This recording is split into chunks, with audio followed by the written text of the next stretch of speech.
Here I am working at the local Walmart neighborhood market here in Georgia.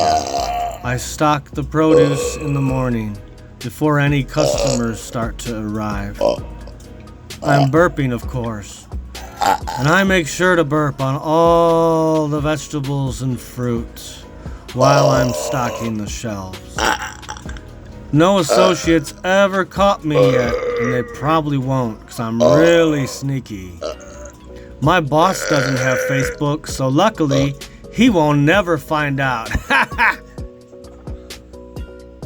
Now this one was during open hours, but I still got away with it. You notice their backs are turned to me? They didn't even see me. Yeah, my boss, he doesn't have Facebook. He won't find out either. Yeah, the customers didn't even see me.